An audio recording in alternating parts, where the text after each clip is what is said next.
Listo. Entonces, muy buenos días para todos. Ustedes ya me conocen y el día de hoy entonces vamos a estar hablando un poco acerca de nuevos blancos terapéuticos en anticoagulación y finalizaremos con el estudio Azalea TIMI 71, que es el más reciente pues como de todos ellos. Entonces empecemos, y es que la anticoagulación es la terapia más importante para la prevención y el tratamiento de la enfermedad tromboembólica venosa, pero a pesar de que los DOACs han simplificado el manejo en las últimas 2 décadas, el riesgo de sangrado continúa siendo una preocupación importante y lastimosamente pues diferentes tratamientos como la trombolisis se han quedado muy rezagadas en cuanto a avances tecnológicos en los últimos años. Aparte de eso, pues diferentes estrategias dirigidas a mejorarla y a prevenir la lesión leucocitaria no han resultado exitosas en estudios de fase 2, lo que pues ha hecho que pues no tengamos como tantos avances.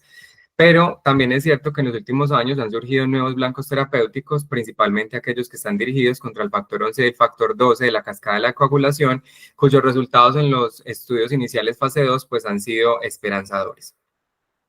Entonces, pues empecemos diciendo que finalmente la enfermedad tromboembólica venosa es frecuente. Recordemos que 1 de cada 12 personas van a experimentar un evento tromboembólico durante toda su vida. Y no solamente eso, sino que es que la enfermedad tromboembólica genera una alta carga de morbilidad, teniendo en cuenta que hasta pues entre el 20 y el 50% de los pacientes que tuvieron una trombosis venosa profunda de miembros inferiores van a tener síndrome postrombótico, y aparte de eso también se puede presentar un síndrome posembolia pulmonar en los pacientes con tromboembolia pulmonar. Y además de eso, no solamente eso, sino que puede generar incluso 2 a 3 veces aumento del riesgo de aumento de la discapacidad en las personas que lo sufren, pero que lastimosamente pues la incidencia de eventos tromboembólicos no ha declinado en el tiempo, y esto secundario al aumento de la prevalencia de los factores de riesgo mayor para enfermedad tromboembólica, como es el envejecimiento, como es la obesidad, como es el aumento del cáncer y como es el aumento en las tasas de cirugía. Porque miremos entonces cómo desde el 2011 hasta el 2018 hemos tenido las mismas tasas de diagnóstico de 1,8% en el 2011 a 1,9% en el 2018, y esto no solamente para las tasas de diagnóstico, sino también para la incidencia estandarizada por edad y sexo y la prevalencia de enfermedad tromboembólica venosa en el tiempo. Y pues esto se ve en todos los estudios que se han realizado alrededor del mundo, desde Canadá hasta Suecia, en donde vemos cómo esta incidencia ha permanecido igual, ha permanecido estable, y en algunos casos pues ha incrementado incluso ligeramente entre un 1 y un 2%. Entonces, con el advenimiento de los anticoagulantes directos, pues hemos tenido unas moléculas que son efectivas, pues en términos de embolia sistémica, en términos de ACV isquémico, en términos de muerte cardiovascular y de muerte de cualquier causa. Y además hemos tenido unas moléculas que son más seguras que warfarina, teniendo en cuenta que disminuyen pues las tasas de hemorragia intracraneana en comparación pues con la warfarina, de sangrado fatal y de sangrado intracraneano, y que no han aumentado las tasas de sangrado mayor ni de sangrado clínicamente relevante y en general de ningún sangrado, pero que hay algunos ítems como por ejemplo sangrado gastrointestinal, en donde incluso en algunos metaanálisis se ha demostrado cómo incluso lo generan más que la misma warfarina. En este metaanálisis que ustedes ven acá, pues incluso con un HR de hasta 1,31 para sangrado gastrointestinal con respecto a warfarina, y esto sobre todo jalonado por rivaroxaban, que cuando nosotros analizamos las comparaciones individuales indirectas entre los DOACs en los diferentes metaanálisis, pues lo que vemos es cómo finalmente, tanto apixaban como dabigatran se comportan de forma más segura, sobre todo en lo que tiene que ver con hospitalización por sangrado, sangrado del tracto gastrointestinal, sangrado mayor y finalmente por sangrado global.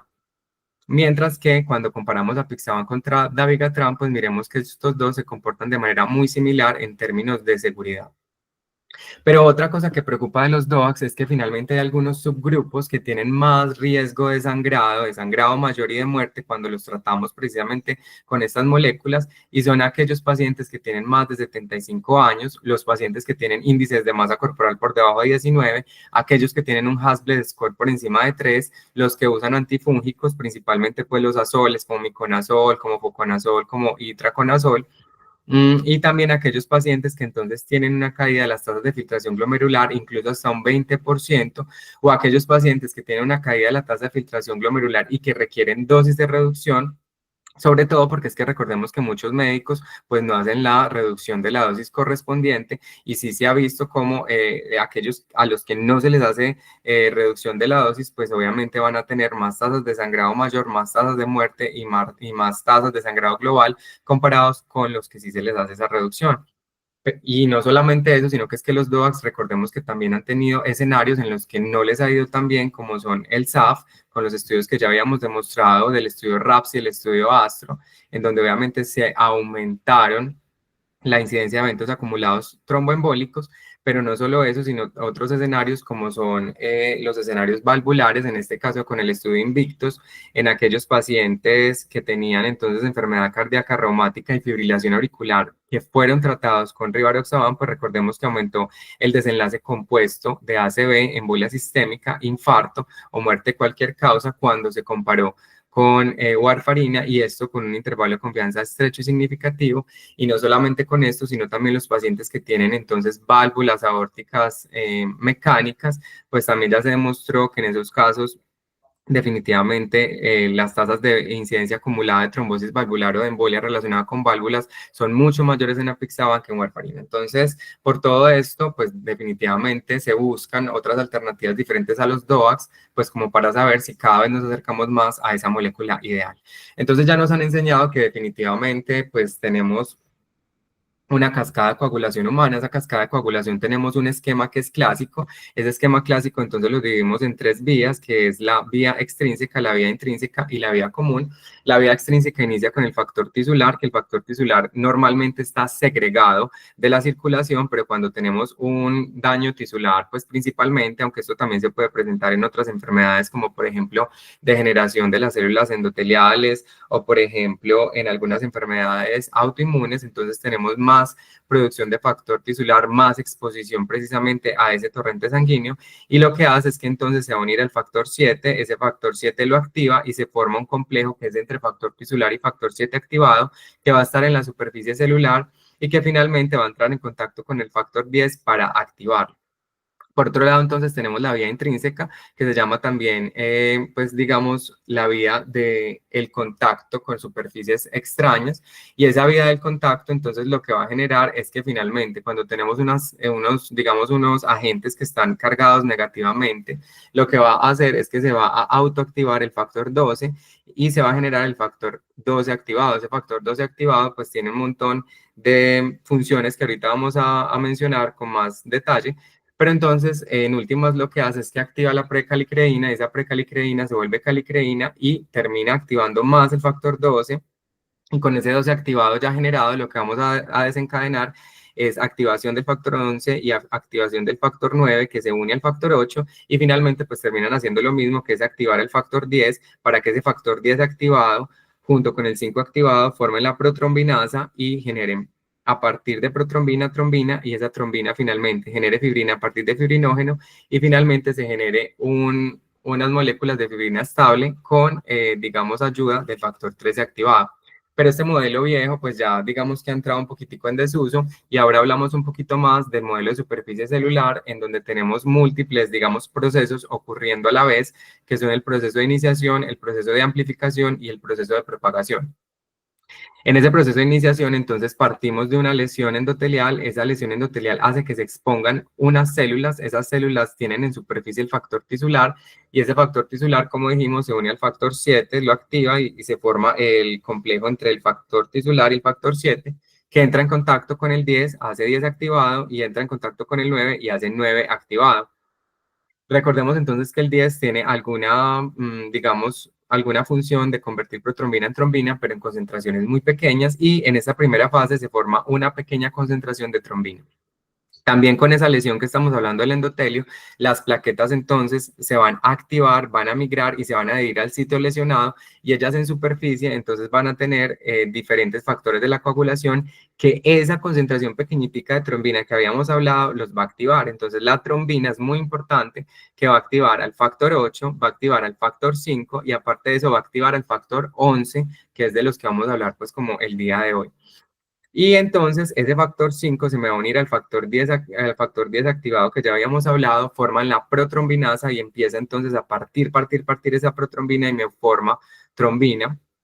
Y no solamente eso, sino que el factor 8 se va a unir al factor 9 y ese factor 8 y el factor 9 forman una cosa que en inglés se ha llamado oxasa y esa oxasa lo que va a hacer es que va a seguir activando el factor 10 de manera que se siga produciendo trombina de forma estable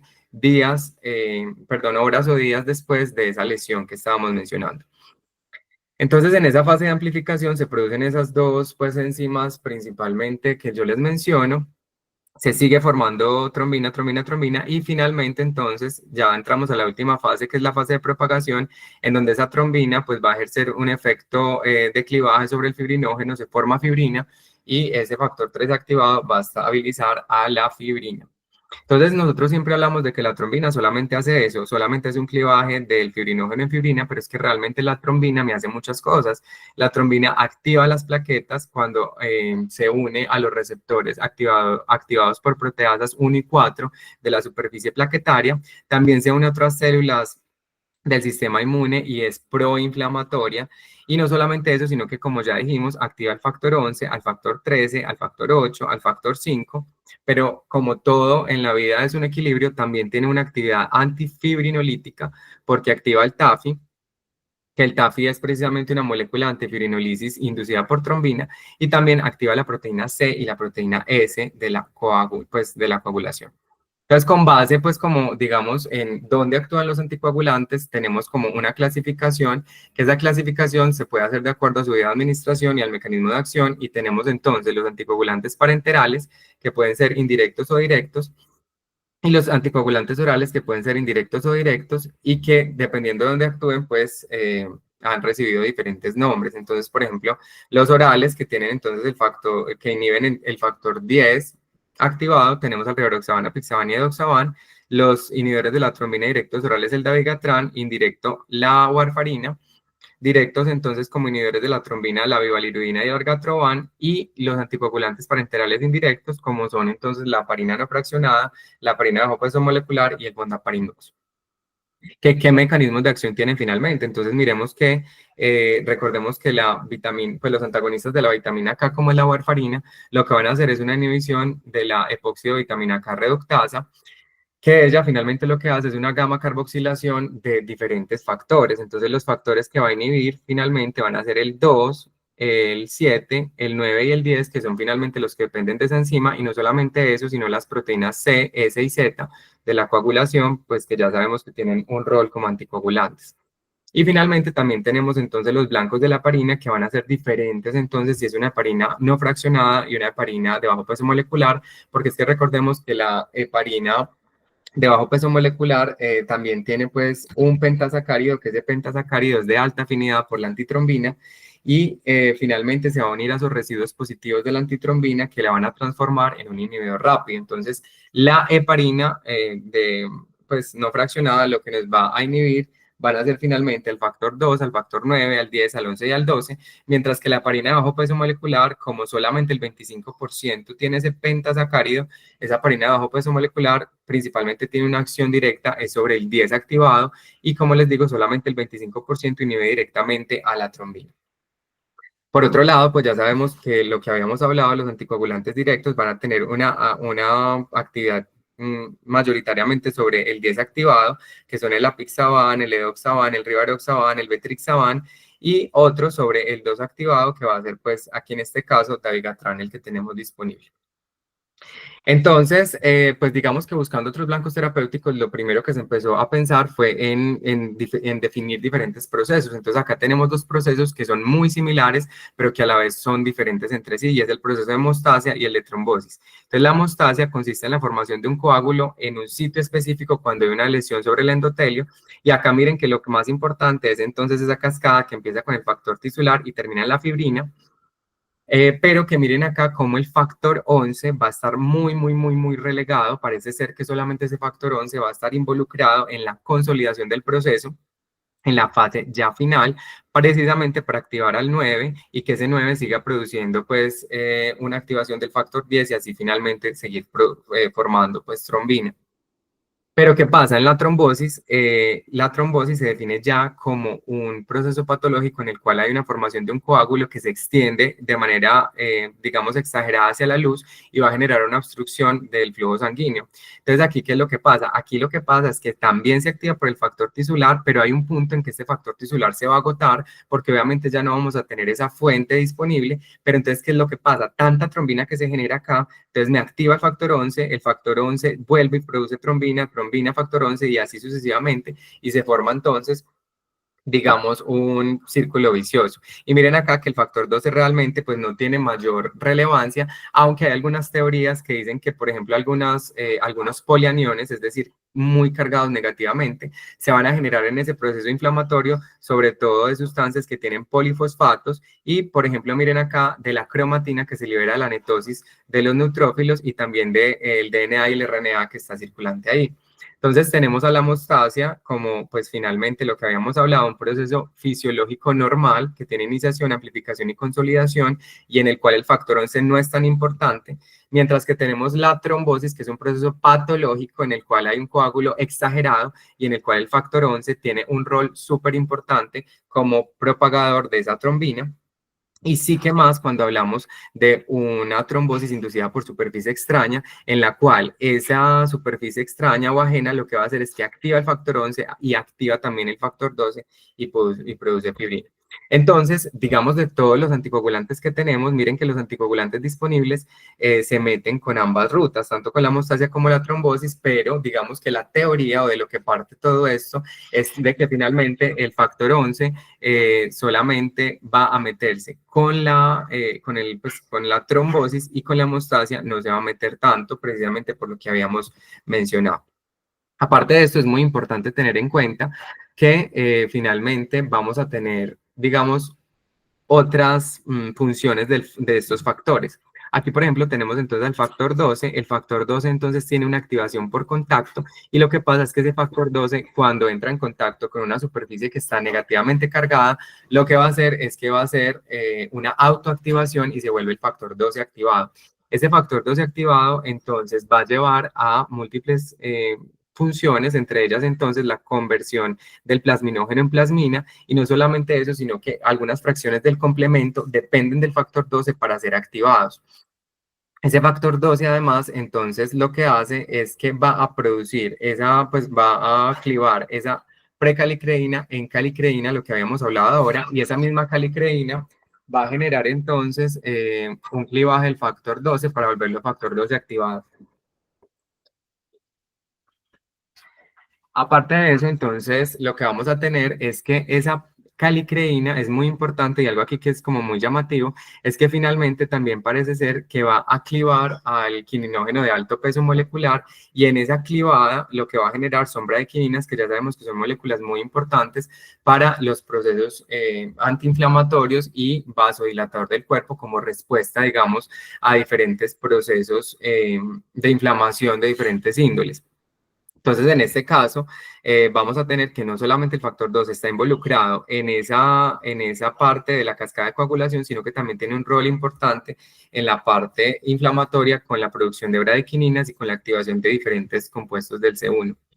No solamente eso, sino que también este factor 12 se ha correlacionado con la proliferación celular y la angiogénesis a través de la unión a diferentes receptores, como va a ser el receptor UPAR, que es el receptor del activador del plasminógeno de hidroquinasa, y eso finalmente termina activando el receptor del factor de crecimiento endotelial vascular, la proliferación celular y la angiogénesis, y a través de este mismo receptor parece ser que está muy involucrada en la fosforilación de una proteína que es la AKT2S, que está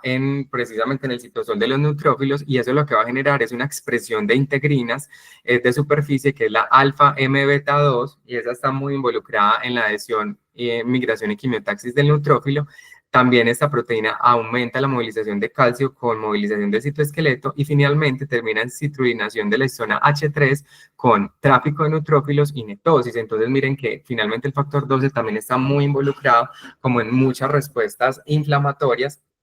que nosotros pues normalmente no tenemos en cuenta. Entonces todo esto empieza con estudios en animales. Aquí está uno de los primeros estudios, que son estudios en ratones. Aquí entonces lo que pasa es que estos especímenes se les mete un catéter en la carótida, se los deja una hora y lo que se hace es que se reduce el flujo a más del 90%. Y aquí entonces tienen tres tipos de ratones, que son los ratones wild type, es decir, los que no están modificados, los ratones a los que se les hace knockout para factor 12 en los dos genes, y los que tienen knockout de factor 12 y se les hace una infusión de factor 12 humanizado. Y miren ustedes cómo los ratoncitos que tienen el factor 12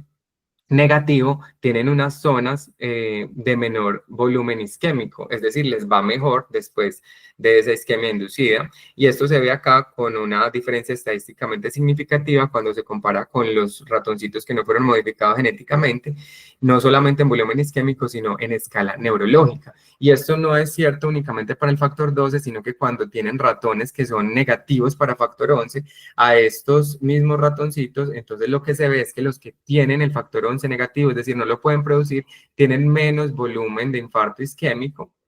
que los de wild type, pero un poquito más que los que tienen factor 12 negativo. Y eso se ve en los cortes histológicos con hematoxilina y eosina, donde vemos acá cómo esa permeabilidad de los vasos se pierde en los que son wild type, los que no tienen ninguna mutación, mientras que en los que no expresan factor 11 y factor 12 les va mucho mejor en esas zonas de isquemia. Esto pues se ha corroborado en múltiples estudios, en los estudios que son con conejos, en estudios que son con primates y en más estudios murinos, tanto para el factor 11 como para el factor 12, y en todos han llegado a la misma conclusión, y es que al inhibir o al no tener ese factor 11 o factor 12, definitivamente los resultados en trombosis pues son mucho mejores. Pero entonces, ¿cuál de los dos deberíamos utilizar o deberíamos evaluar? Esto es muy importante, y es que en 1991 se demostró que eso que habíamos hablado ahora no tiene nada que ver. No tiene nada que ver que el factor 11 solamente dependa única y exclusivamente del factor 12 activado. Aquí se demostró en este estudio de 1991 que el factor 11 es capaz de activarse solito cuando está en presencia de la trombina con una superficie que está cargada negativamente, que es el dextransulfato. Y miren entonces acá cómo ese factor 11 se va activando de forma directamente proporcional cuando tiene trombina y cuando tiene una superficie cargada negativamente sin necesidad de tener al factor 12 activado. Y no solamente eso, sino que cuando ya se activa el factor 11, ese factor 11 activado sigue autoactivando al mismo factor 11. Entonces realmente tiene un mecanismo propio de autoactivación independiente del factor 12, y esto se hace en presencia de superficies de polianiones, que son el dextransulfato con un 100% de activación, seguido de las superficies de sulfato y decideparina con 8 y 3% de activación respectivamente. Otra cosa que hay que tener en cuenta es que no se sabe realmente todo eso que nosotros mencionamos del rol inflamatorio, pues el rol en esa respuesta inflamatoria del factor 12, no se sabe si al inhibirlo pues haya alguna repercusión cuando pues dejamos de activar el complemento C1 o cuando dejamos de producir bradykininas. Y lo otro es que inicialmente se había pensado que la trombosis asociada a dispositivo médico, como ya dijimos, pues es, digamos, una reacción de contacto, dependía únicamente del factor 12, era lo que se creía. Pero entonces en el 2014, diferentes estudios con ratones demostraron que incluso en los ratones que tienen una inhibición del factor 11, el tiempo a oclusión de catéter es mucho mayor, lo que quiere decir que el factor 11 también tiene un rol en estas trombosis asociadas a dispositivo médico. Y no solamente eso, sino que además se demostró que no es necesario inhibir al factor 7 también para generar este efecto, sino que el factor 11 solito inhibido ya lo que hace es que el tiempo de oclusión se aumenta con su inhibición. ¿Esto qué quiere decir? Quiere decir que finalmente todas esas trombosis pues, que están relacionados con un contactante también están activando, digamos, al factor 11, no solamente al factor 12 como se creía anteriormente. Y miren que esto se ve reflejado en los diferentes metaanálisis, y miren acá entonces cómo al inhibir el factor 11 de forma genética, entonces vemos cómo hay una reducción de los eventos tromboembólicos venosos, de los ACVs, sobre todo del subgrupo pues que es de ACV cardioembólico, mientras que si analizamos el factor 12 realmente cuando se inhibe no tiene ningún impacto en reducción de eventos tromboembólicos venosos ni de ACV. Entonces, finalmente, después de todo esto que hemos dicho, ¿cuál de los dos pues se preferiría para hacer un estudio? Pues finalmente, con todo lo que hemos dicho, pues claramente el factor 11 es como el candidato de elección y el gran ganador, pues como entre estos dos, de poder hacer, digamos, estudios precisamente porque tenemos que el impacto en la hemostasia es mínima, porque tiene un potencial, porque no va a haber ningún bypass, como sí sucede con el factor 12 con la trombina, que la trombina activa directamente el factor 11, y porque finalmente parece que puede tener entonces un efecto sobre la trombosis mediada por inflamación, mientras que el factor 12 no va a tener esa ventaja porque la trombina que se genera directamente va a activar al factor 11, entonces no hacemos nada inhibiendo el factor 12 solito, porque el factor 11 va a desencadenar toda la parte de la cascada, pues, o de la vía intrínseca. Entonces, como tal, vamos a tener que para poder atacar a estos dos factores, hemos diseñado diferentes estrategias. Entonces vamos a tener a los oligonucleótidos antisentido, vamos a tener a los inhibidores de los factores de coagulación sin activar y vamos a tener a los inhibidores de la coagulación activados.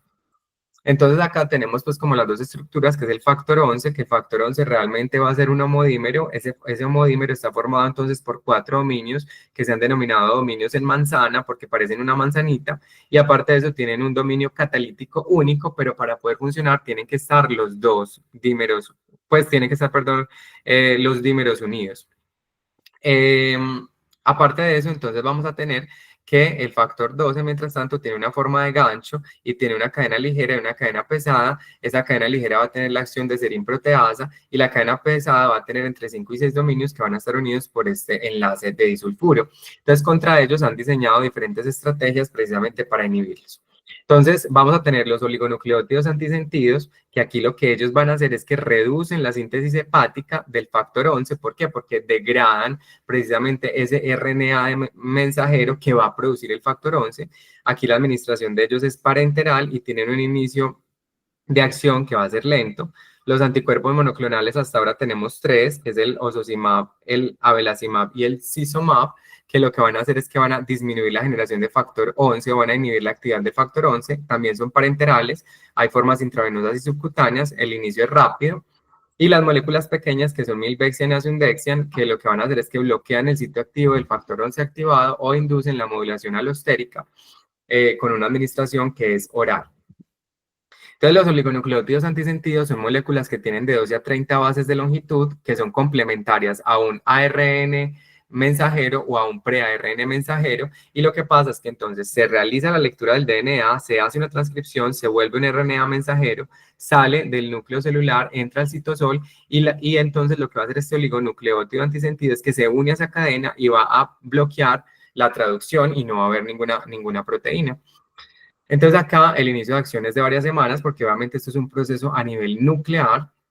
va a tener alta unión a proteínas y por lo tanto entonces la filtración glomerular va a ser limitada, y algunos utilizan una tecnología que se llama LICA, que es este mismo oligonucleótido pero está unido a un ligando, que ese ligando lo va a proteger, y aparte de eso lo que va a hacer es que va a ser más específica la entrega de este oligonucleótido a los hepatocitos, lo que va a hacer que sea mucho más potente. Incluso algunos estudios han dicho que entre 20 y 30 veces más potente.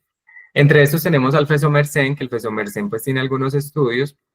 Aquí tenemos un estudio en fase 2B. Este es un estudio aleatorizado doble ciego controlado con placebo, que es el RETHINK, y aquí lo que hacen es que se incluyen 307 pacientes con enfermedad renal crónica en estadio G5 en hemodiálisis y se evalúa el fesomersen en diferentes dosis versus placebos. Aquí buscan mirar es cómo les va en términos de sangrado y hay algunos desenlaces mayores en aterotrombosis en 6 a 12 meses, buscando principalmente es pues como la seguridad de sangrado mayor y el no mayor clínicamente relevante. Y lo que se ve, aquí me disculparán pues como la calidad de la imagen, pero lo que se ve es que entonces en esos pacientes reduce significativamente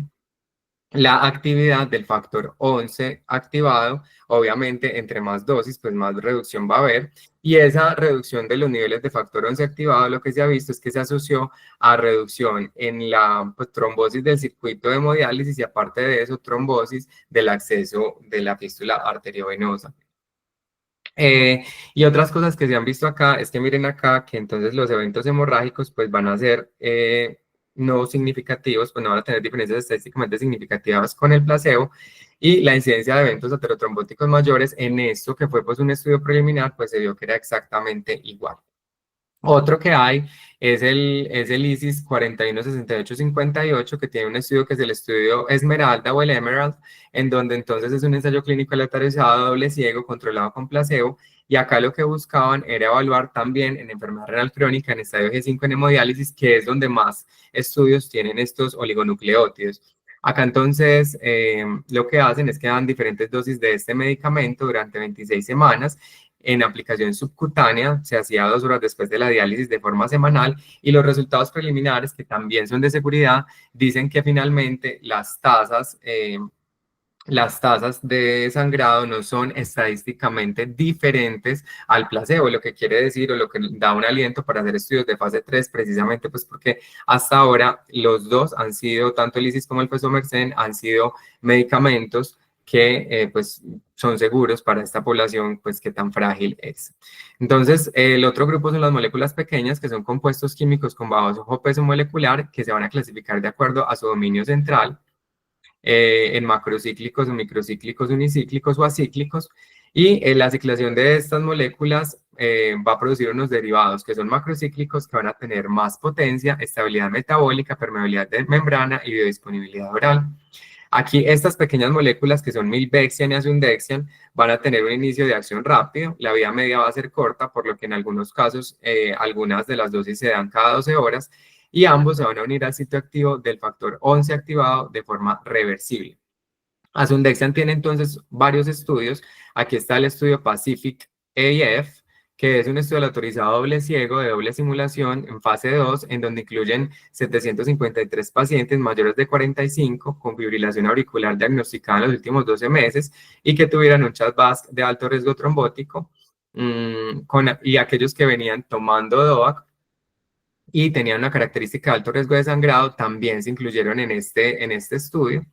precisamente porque ellos lo que buscan acá es evaluar precisamente cuál es la seguridad de Asundexian.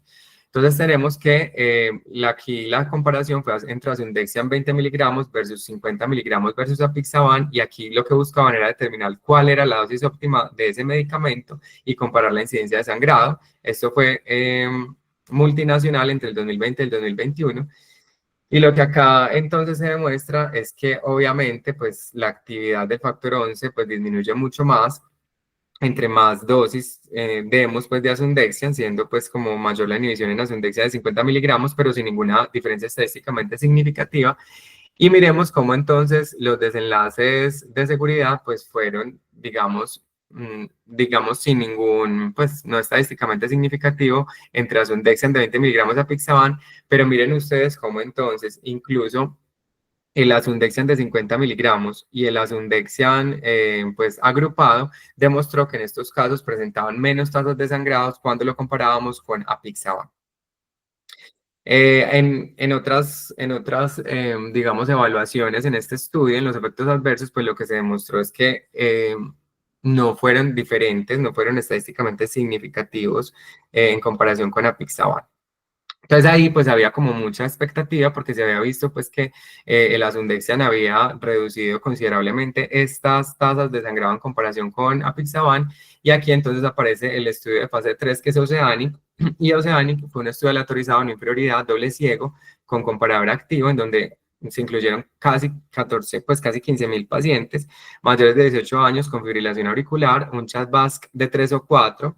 si es hombre 3 y mujer 4, o un CHA2-VASc de 2 o 3 si tenía alto riesgo embólico, en donde alto riesgo embólico era más de 70 años, antecedente de ACV o AIT o embolia sistémica, una tasa de filtración menor de 50, antecedente de sangrado mayor no traumático, una terapia con pues antiplaquetarios única, y que no llevara más de 6 semanas con anticoagulación antes de la laterización. Acá en Oceanic compararon Asundexian de 50 miligramos contra Pixaban y querían ver si finalmente Asundexian era no inferior en este tipo de pacientes. Esto fue multinacional entre el 2022 y el 2023. Y miren ustedes acá entonces que lastimosamente a Asundexian le fue supremamente mal, porque recordemos que acá entonces Asundexian tuvo mayor incidencia acumulada de ACV o embolia sistémica en comparación con Apixaban, y este estudio tuvo que ser detenido de forma prematura, teniendo en cuenta que Asundexian aumentó incluso pues las tasas del compuesto del desenlace primario, que fue ACV y embolia sistémica, con un HR de 3.79 para ese compuesto, pero también aumentó entonces el ACV de forma individual y la embolia sistémica de forma individual, aunque pues realmente si analizamos la muerte de cualquier causa, pues no fue estadísticamente significativa ni la muerte cardiovascular. Mm, en este caso, pues realmente lo que sí se vio en el Oceanic fue que el asundexian definitivamente sí tenía menos tasas de sangrado mayor de acuerdo a ISTH en todas las categorías que se evaluaron, pero obviamente con estos resultados adversos pues se generó gran preocupación pues en la comunidad porque pues finalmente se tenían grandes expectativas con asundexian, pero no sucedió. Asundexian también tiene otros estudios, ese es el Pacific Stroke, que fue un ensayo clínico aleatorizado en donde lo que se buscó era precisamente reclutar pacientes mayores de 45 años con ACV isquémico no cardioembólico que las hubieran tenido en las últimas 48 horas y que fueran a recibir tratamiento con algún antiplaquetario con una resonancia cerebral en las últimas o en las siguientes 72 horas. Y acá lo que se buscaba era pues mirar a ver si agregando asundexian pues a la terapia usual se podía precisamente hacer una mejor prevención secundaria de ACV recurrente no cardioembólico y se evaluaron dosis pues más bajas de asundexian.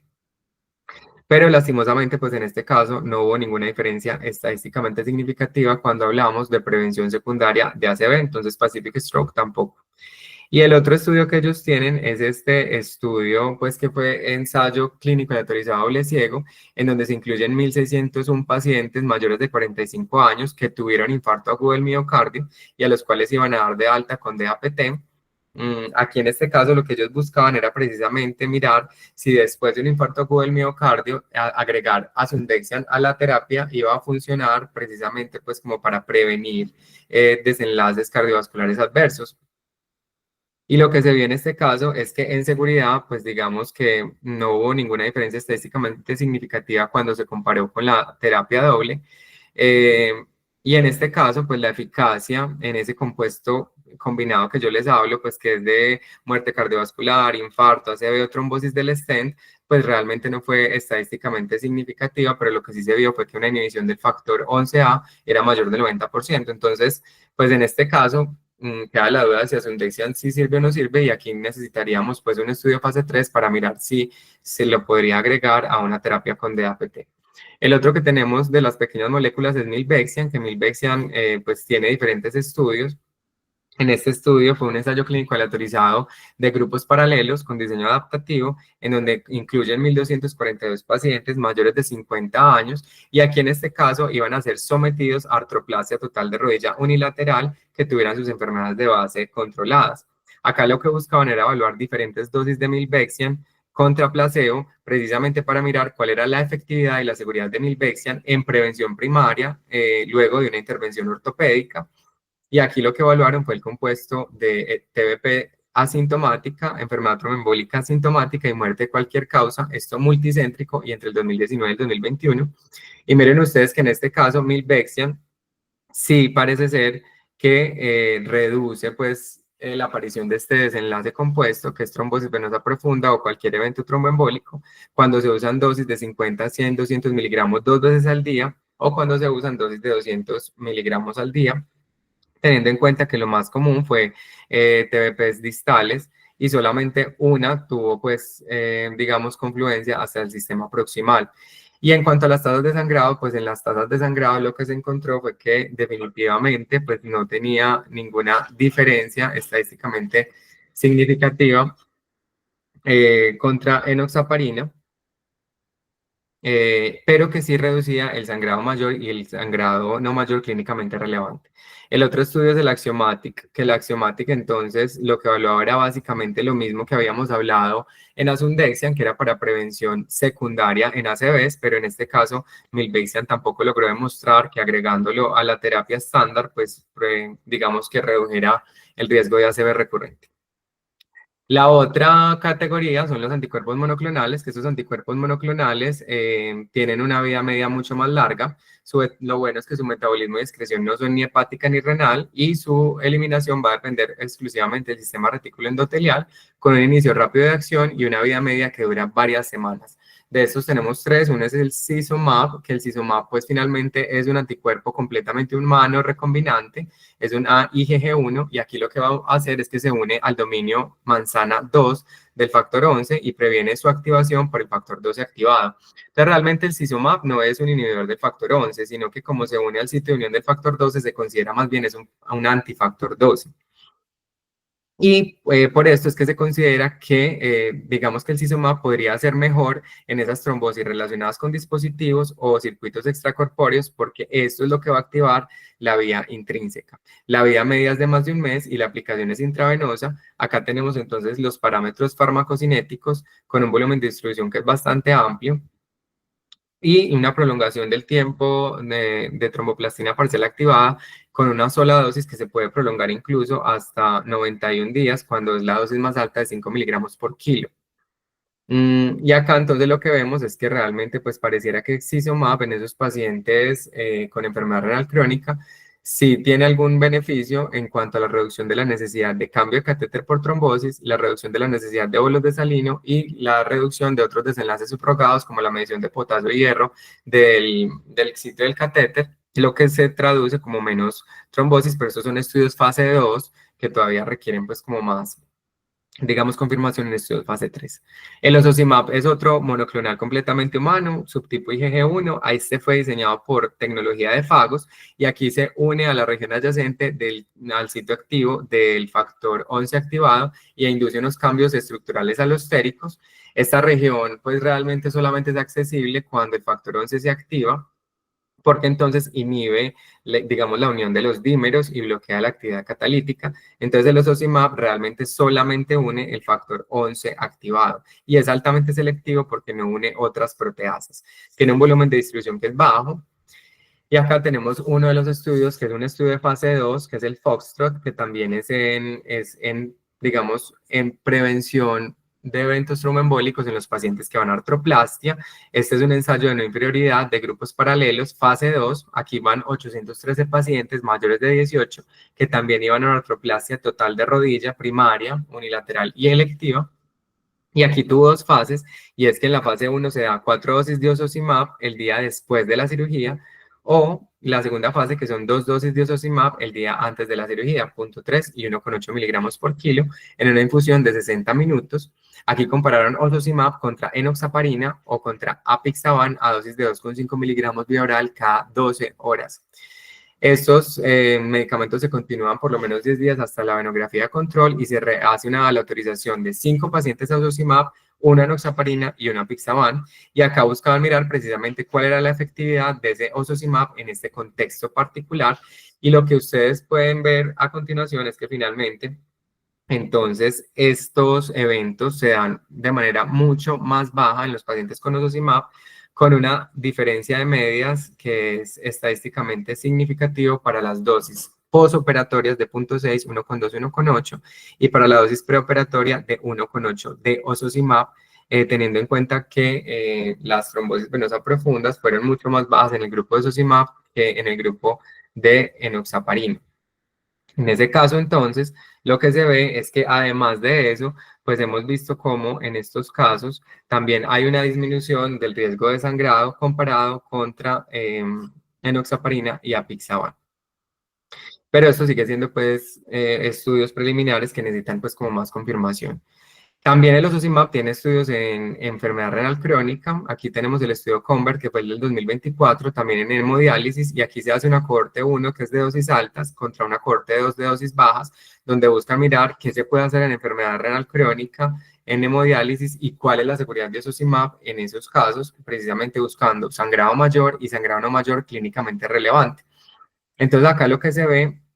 es que finalmente al mes 6 las dosis bajas se asociaron con 6,9% de sangrado, dosis altas 4,9% y placebo de 7,8%, lo que no tuvo diferencias estadísticamente significativas y lo haría, digamos, una buena opción para hacer el estudio fase 3 en enfermedad renal crónica.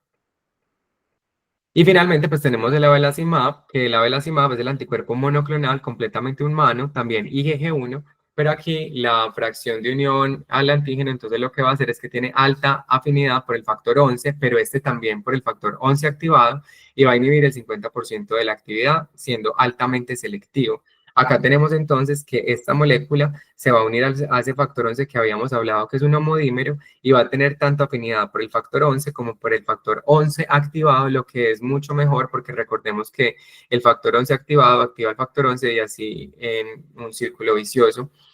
que hemos hablado. Acá tenemos entonces la estructura como tal, la estructura entonces que tiene unas hélices alfa y unas láminas beta. Y acá tenemos entonces como de forma mejor representada cómo se une entonces ese abelacimab al sitio catalítico precisamente de, pues o cerca al sitio catalítico de ese factor 11 y cuando se unen entonces va a generar unos cambios conformacionales donde hay unos cambios de unas estructuras como este loop del 220 y el 186 que eso va a generar finalmente pues la inhibición.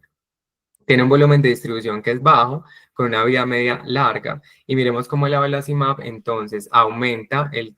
TTP, el tiempo de tromboplastina parcial activada, y no solamente eso, sino que se asocia con reducción del tiempo de trombina. Y cuando aplicamos una sola dosis subcutánea, miren entonces cómo en el tiempo se va manteniendo y cómo entonces las dosis más altas son las que inhiben de mayor manera pues al factor 11. Miren acá que entonces el tiempo a la concentración plasmático pico es de 7 días, o sea, se demora 7 días para alcanzar esa concentración, pero a partir de las 24 horas, como ustedes pueden ver acá, ya empieza a prolongar el tiempo de tromboplastina parcial. Entonces, abelacimab, pues realmente empezó con unos estudios de fase 2. Esos estudios de fase 2 entonces demostraron que las dos formas, tanto la forma intravenosa, la forma de administración intravenosa como la forma de administración subcutánea, eran capaces de reducir los niveles libres de factor 11 de manera pues como muy similar y aparte de eso que los dos iban a prolongar el tiempo de tromboplastina parcial activado de manera también muy similar por lo que las dos pues se podrían utilizar. Entonces acá tenemos un primer estudio de abelacimab, que abelacimab también se ha usado en pues esta artroplasia total de rodilla y este fue un ensayo clínico de no inferioridad de fase 2 en 412 pacientes entre los 18 y los 80 años con peso entre 50 y 130 kilos que iban a ser llevados precisamente a artroplasia total de rodilla con dosis diferentes de abelacimab 30, 75 y 150 contra noxaparina. Y acá entonces se evaluaba precisamente la eficacia y la seguridad de abelacimab postoperatorio en pacientes que iban a artroplasia total de rodilla, esto fue en el 2020, y lo que se ve acá es que definitivamente entonces en estos pacientes pues vamos a tener que no atravesó para nada pues el cero, lo que quiere decir que entonces abelacimab pues fue no inferior a noxaparina. Aquí en este caso, pues exponen que es superior, pero realmente este estudio no se diseñó en términos de superioridad. Y no solamente eso, sino que miren que las tasas de trombosis venosa profunda y enfermedad trombólica fueron más bajas en abelacimab que en enoxaparina. Teniendo en cuenta que en los desenlaces de seguridad, pues finalmente vamos a tener que fueron exactamente iguales o similares.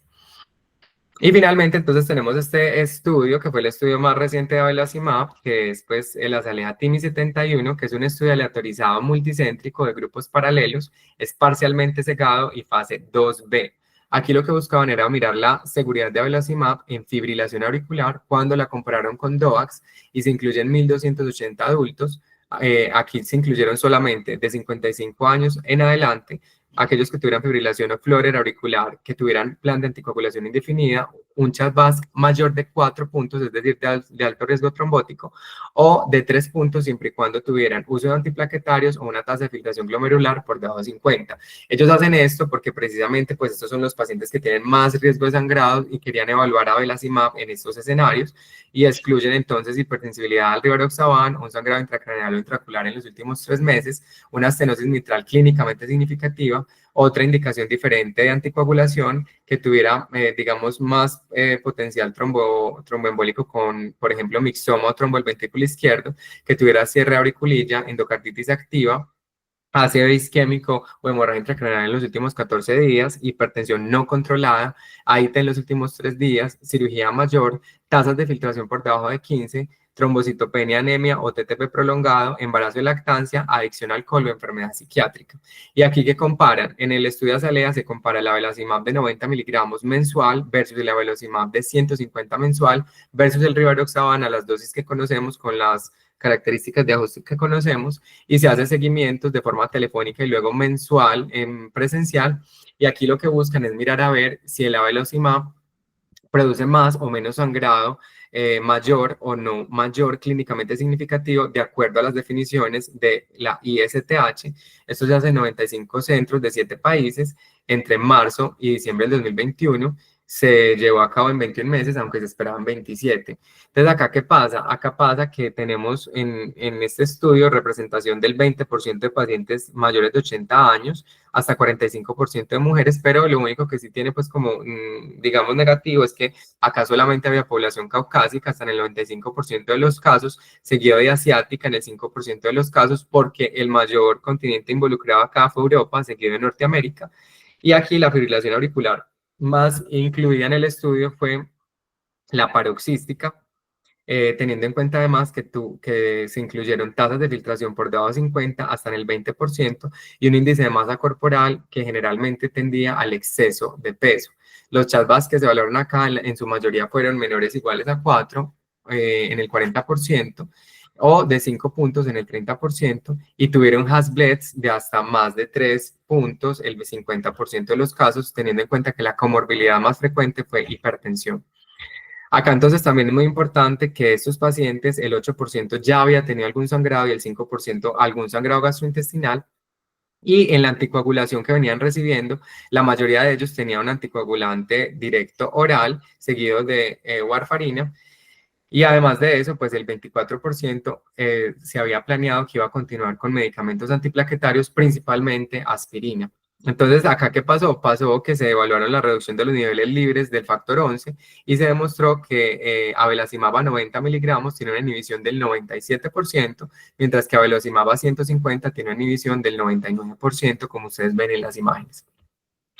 ¿Qué se ve acá? Imagínense que en el desenlace primario de seguridad lo que se vio es que hubo una reducción de hasta el 64% del sangrado mayor o el no mayor clínicamente relevante cuando se comparó la dosis de 150 miligramos contra rivaroxaban, mientras que con la dosis de 90 miligramos hubo una reducción de hasta el 69% de esos eventos. Y así lo vemos también por separado cuando evaluamos sangrado mayor, sangrado gastrointestinal, que miren que lo redujo hasta un 90, pues lo redujo hasta un 89%.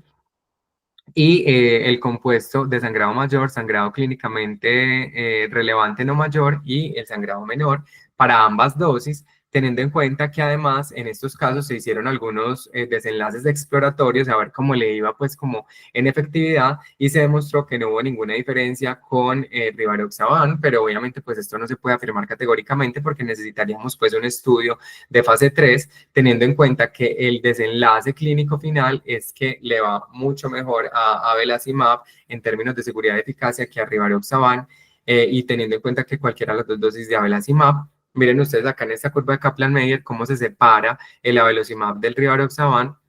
y el rivaroxaban, cómo entonces fue aumentando todo ese riesgo de sangrado, todos los episodios de sangrado mayor y, clínicamente, y no mayor clínicamente relevantes, y por lo tanto se tuvo que parar 6 meses antes de lo esperado, precisamente porque estaban dando muchos sangrados en ese grupo. Y finalmente, pues tenemos otros eventos de seguridad. En los eventos adversos no hubo ninguna diferencia significativa y lo único que sí hubo fue que obviamente como abelacimab es inyectado subcutáneo, pues ahí en ese caso sí hubo más reacciones del sitio de la inyección. Por lo tanto, tenemos que abelacimab representa un avance significativo en la anticoagulación, especialmente para estos pacientes con fibrilación auricular, que tiene alto riesgo de hemorragias y esta va a ser una, digamos, una alternativa viable a los anticoagulantes tradicionales de demostrarse, digamos, estos mismos resultados de efectividad en estudios de fase 3. En nuevas estrategias tenemos entonces otros dos grupos que son los péptidos naturales. Estos son unas moléculas que inhiben la activación del factor 11 y del factor 12. Tienen una vida media corta. Aquí no hay estudios todavía en humanos, pero son moléculas que se derivan. Y hay otros que son aptámeros, que son oligonucleótidos de cadena sencilla, que reconocen unas proteínas blanco o ácidos nucleicos con afinidad y especificidad. Aquí tenemos dos, que es el FELIAP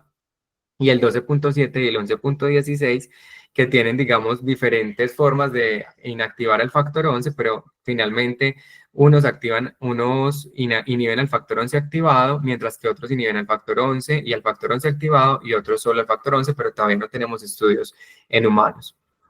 Y como futuros estudios, entonces tenemos un montón que vienen, todos esos que ustedes ven para fibrilación auricular, para stroke no cardioembálico, también tenemos para infarto agudo del miocardio, para prevención de los pacientes con cáncer, principalmente con abelacimab, que es el Aster y el Magnolia, y también tenemos para cirugía ortopédica mayor y para enfermedad renal crónica, que es un gran nicho en el que se meten todas estas nuevas terapias, teniendo en cuenta que ahora no tenemos pues como nada súper seguro y súper eficaz, que son todos estos que ustedes ven ahí, pasando por milvexian, nosozimab, fesomersen y todos los que ya mencionamos. Entonces, como conclusiones, la búsqueda de estrategias terapéuticas más seguras en anticoagulación continúa, teniendo en cuenta que aún no se cuenta con una terapia que sea lo suficientemente efectiva, pero a la vez segura. Y en ese sentido, los inhibidores del factor 11 y 12 continúan siendo un blanco atractivo por su baja asociación con sangrado, pero pues que todavía nos falta mucho pues como por llegar a ese anticoagulante perfecto, teniendo en cuenta que a pesar de que los estudios fase 2 han sido muy buenos, miremos resultados como el Oceanic, que es fase 3 para Asundexian, cómo eso alzó preocupación y abrió la necesidad de nuevos estudios, teniendo en cuenta que le fue pésimo en eficacia. Y por eso es que Azalea Timi 71 se vuelve, digamos, una terapia esperanzadora para mirar a ver si su estudio de fase 3 si va a ser igual de efectivo que las otras técnicas que hay ya.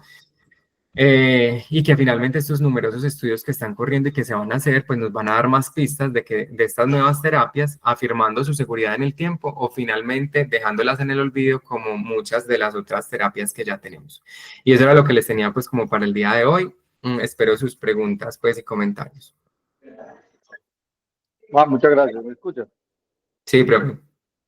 No, supremamente interesante el tema. A pesar de que te expliqué un poquito, valía la pena porque el tema pues lo amerita. Hombre, cuando tú muestras este estudio, eh, no cabe duda pues que uno tiene que tener la mente abierta porque es que un medicamento que te prometa una eficacia mayor al 70% comparado con los drugs que tenemos actualmente, pues un camino que hay que explorar sin duda, es cierto. Sin embargo, a mí me quedan varias preguntas. Por ejemplo, cuando entraron los DOACs, que los comparamos, les tocó mucho más fácil porque pues, el comparador era contra eh, en cuanto a la seguridad, ¿qué empezamos a ver? Obviamente, está claro, pues la disminución de los eventos hemorrágicos general, o que estos medicamentos también tenían sangrados órgano específico. Por ejemplo, el rivaroxaban te disminuye el 50% del sangrado cerebral, pero en la parte digestiva no le va bien, porque es muy similar a la warfarina, ¿cierto? Pero también nos dimos cuenta de algo, que los sangrados son diferentes. Es decir, llega el paciente con un sangrado digestivo, tú simplemente soportas al paciente, le suspende el medicamento, ¿cierto? Le transfunde si es necesario, le hace la endoscopia, y en 24 horas caen los niveles rápidamente del medicamento y el paciente va a estar seguro, ya no le va a pasar nada más y ya puede mirar qué estrategia seguir. Eh, entonces es una preocupación que me queda acá, porque es que o sea, la verdad es que el medicamento es prometedor, pero ¿qué hace uno con un paciente que le pone un medicamento subcutáneo por un mes y el paciente empezó a sangrar o el paciente requiere revertir la anticoagulación en forma urgente porque es un sangrado cerebral, porque necesita una neurocirugía, porque necesita un procedimiento emergente? ¿Cierto? Esas son preguntas que han respondido. Pero, sí, por Y ejemplo, ahí en el protocolo, pues lo que ellos mencionan es que definitivamente el ingreso o la entrada de estos anticuerpos monoclonales a la anticoagulación ha sido como tan demorada precisamente por eso, porque las vidas medias son demasiado largas y que en caso de que uno pues presente un sangrado, pues digamos que no va a ser tan fácil revertir ese efecto. Pero ellos también aseguran pues que realmente han empezado todos estos estudios, es con puros estudios de seguridad, precisamente porque cuando se vayan a meter a eficacia, pues tienen que estar muy seguros de que definitivamente no sean unos medicamentos con alto riesgo hemorrágico, porque precisamente puede pasar lo que estamos diciendo. Pero de todos modos, también algo que hay que tener en cuenta y que yo, pues, como que llamo la atención acá es que finalmente este estudio de seguridad se hizo contra rivaroxaban, que como vimos, rivaroxaban es de los DOACs, la molécula que más tendencia al sangrado tiene. Entonces, digamos que sí son, digamos que resultados muy, digamos, estadísticamente muy importantes, pero que finalmente también pues hizo con una molécula que no es la más segura de las tres. De todos modos, pues lo que se espera es que se venga el otro estudio, que es el estudio Librexia, para mirar a ver si en fase 3 realmente sí se va a comportar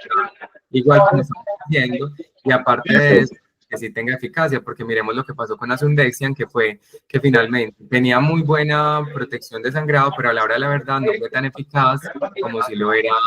el apixaban en ese caso. Eso era lo otro que yo iba a decir a continuación, que tú lo acabas de mencionar perfectamente. Ellos fueron muy avispados, muy vivos, porque es que en este momento tenemos la vara muy alta, porque tenemos un medicamento tan bueno como Apixaban, que es de muy buena eficacia, obviamente un poco mejor que la warfarina, pero también de muy buena seguridad, ¿cierto? Y de hecho es la elección en el paciente frágil, en el paciente anciano, en el paciente que tiene riesgo de sangrado, el paciente que tiene temas digestivos, porque él probablemente el más eficaz perdón, el más seguro y con muy buena eficacia. Entonces,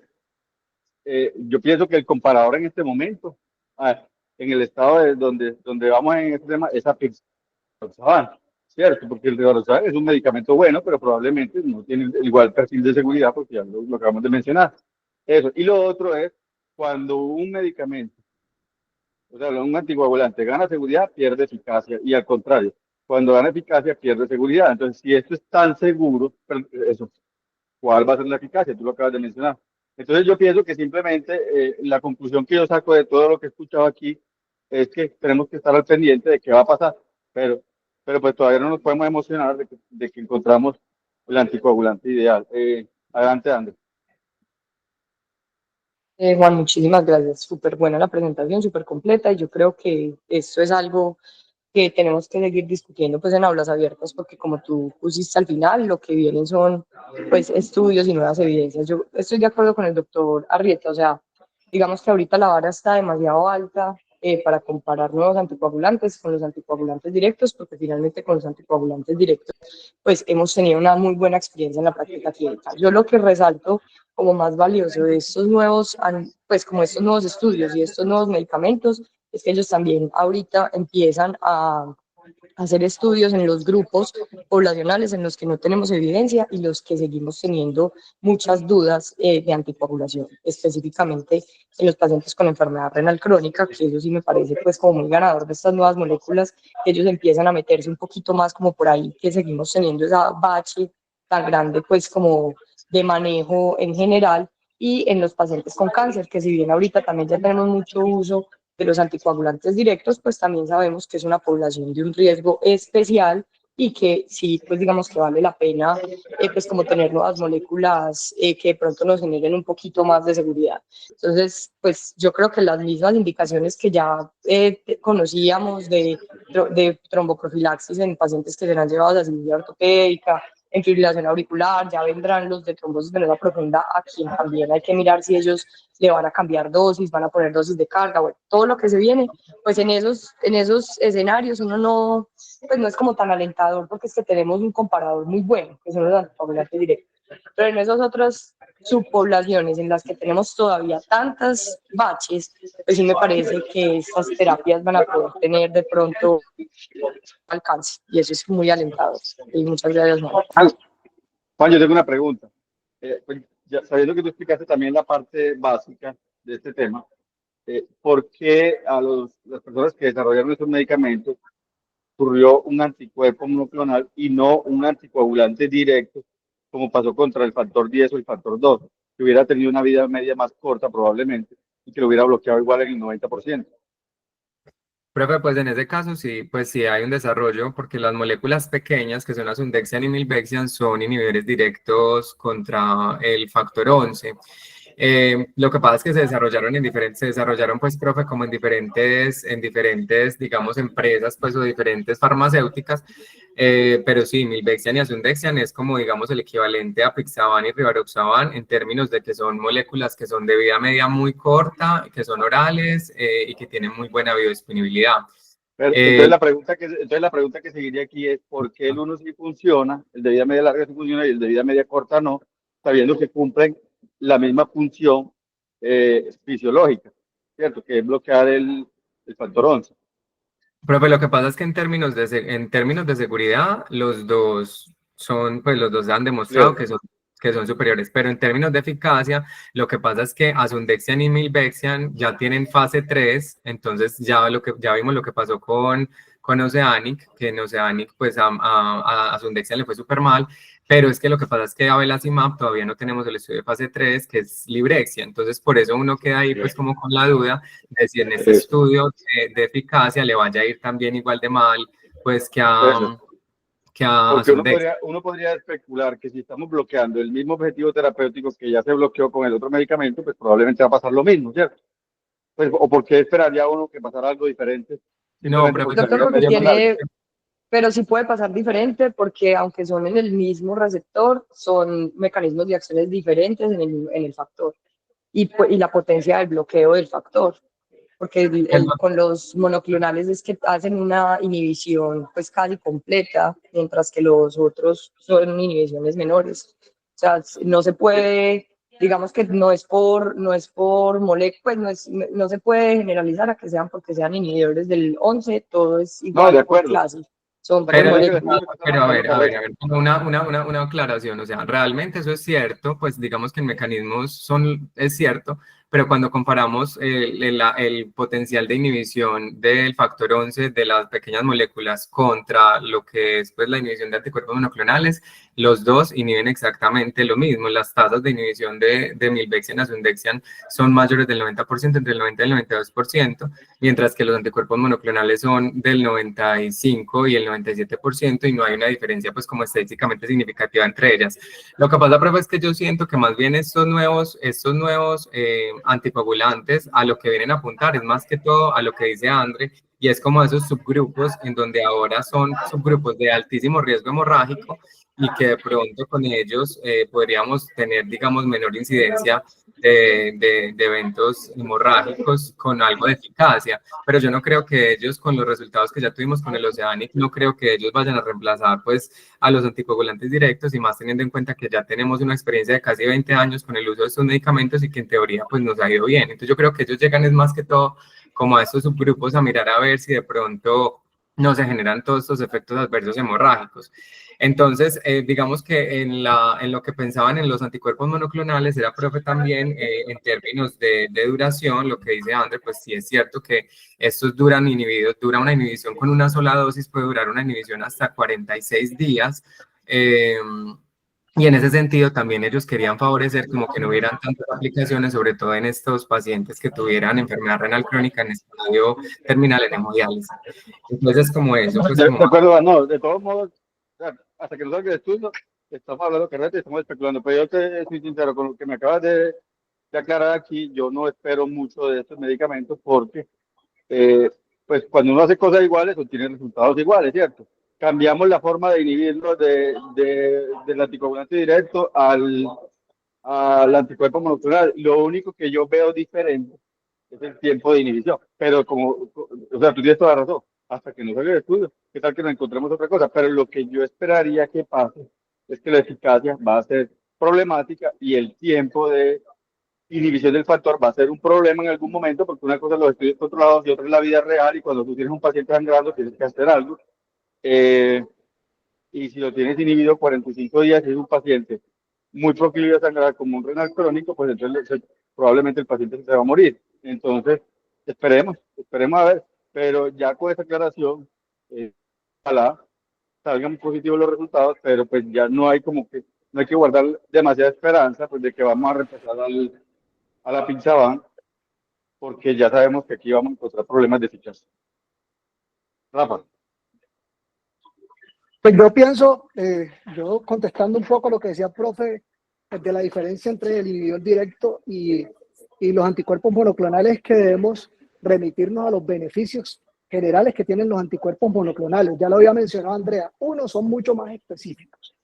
Dos, entonces por una duración más larga, ellos pueden tener menos efectos adversos, incluso porque las dosis que se utilizan de estos son mucho más bajas. Entonces, eso